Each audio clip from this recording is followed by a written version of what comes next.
പ്രിയമുള്ള സുഹൃത്തുക്കളെ, എല്ലാവർക്കും നമസ്കാരം. പുതിയൊരു വീഡിയോയിലേക്ക് ഏവർക്കും സ്വാഗതം. വളരെ പ്രധാനപ്പെട്ട ചില വാർത്ത അറിയിപ്പുകളാണ് ഇന്നത്തെ വീഡിയോയിലൂടെ ഞാൻ ഷെയർ ചെയ്ത് തരുന്നത്. അതുകൊണ്ട് തന്നെ എല്ലാവരും വീഡിയോ പൂർണ്ണമായിട്ടും കാണണം. വീഡിയോ ലൈക്ക് ചെയ്തുകൊണ്ട് കാണണം. ചാനൽ ആദ്യമായിട്ട് കാണുന്നവരാണ് എങ്കിൽ തീർച്ചയായിട്ടും നമ്മുടെ ചാനൽ ഒന്ന് സബ്സ്ക്രൈബ് ചെയ്യണം. ഫേസ്ബുക്ക് വഴിയാണ് വീഡിയോ കാണുന്നതെങ്കിൽ ഫേസ്ബുക്ക് പേജ് കൂടി ഒന്ന് ഫോളോ ചെയ്ത് വീഡിയോ പരമാവധി ഷെയർ ചെയ്ത് മറ്റുള്ള ആളുകളിലേക്ക് എത്തിക്കുക. വിശദമായിട്ടുള്ള അറിയിപ്പുകൾ തന്നെ നോക്കാം. ഏറ്റവും പ്രധാനപ്പെട്ട ഒന്നാമത്തെ കാര്യം എന്ന് പറയുന്നത് തന്നെ ഇപ്പോൾ റേഷൻ വിതരണവുമായി ബന്ധപ്പെട്ട് പലതരത്തിലുള്ള മാറ്റങ്ങൾ ആവശ്യപ്പെട്ടുകൊണ്ടിരിക്കുന്ന ഒരു സമയമാണ്, അല്ലെങ്കിൽ പുതിയ മാറ്റങ്ങളൊക്കെ കേരളത്തിൽ വന്നുകൊണ്ടിരിക്കുകയാണ്. പ്രത്യേകിച്ച് ഇപ്പോൾ പല ജില്ലകളിലും ഈ റേഷൻ കട മുഖേന കുപ്പിവെള്ളം 10 രൂപ നിരക്കിൽ വിതരണം ചെയ്യുന്ന ഒരു നടപടിയൊക്കെ ആരംഭിച്ചിട്ടുണ്ട്.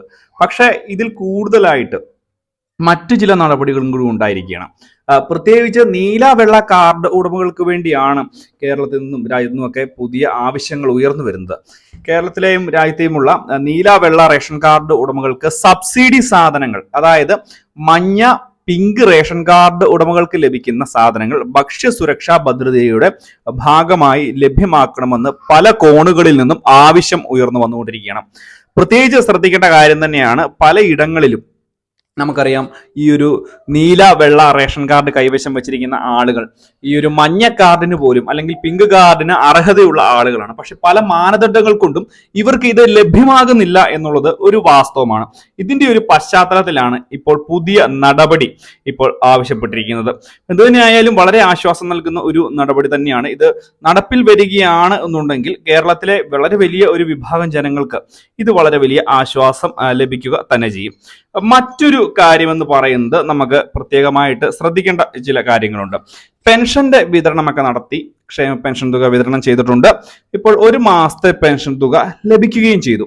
ഇനി നമുക്ക് ലഭിക്കുവാനുള്ളത് 3 മാസത്തെ പെൻഷൻ തുക. നിലവിൽ ഈ ഡിസംബർ മാസത്തിലെ കൂട്ടാതെ 3 മാസത്തെ പെൻഷൻ തുക ലഭിക്കേണ്ടതായിട്ടുണ്ട്. ആ ഒരു തുകയുടെ വിതരണം എന്ന്, എപ്പോൾ?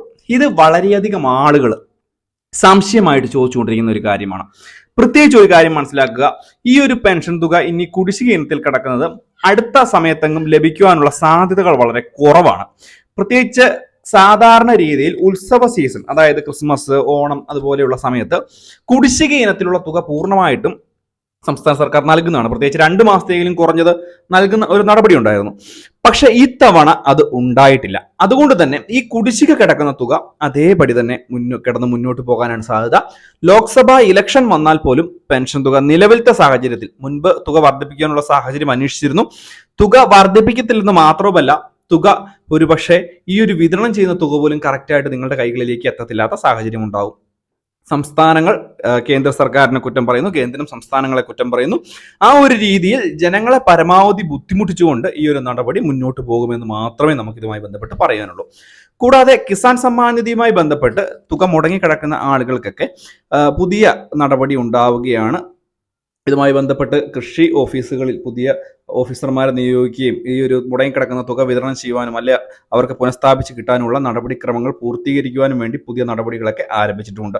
ഈ ഒരു കാര്യം കൂടി ശ്രദ്ധിക്കുക. വളരെ പ്രധാനപ്പെട്ട ഒരു അറിയിപ്പാണ്. ഇത്രയുമാണ് പറയുവാൻ വന്നത്. വീഡിയോ ഇഷ്ടപ്പെട്ട ചാനൽ സബ്സ്ക്രൈബ് ചെയ്യുക, വീഡിയോ ലൈക്ക് ചെയ്യുക, ഷെയർ ചെയ്യുക. മറ്റൊരു വീഡിയോയുമായി വീണ്ടും കാണാം. Bye friends.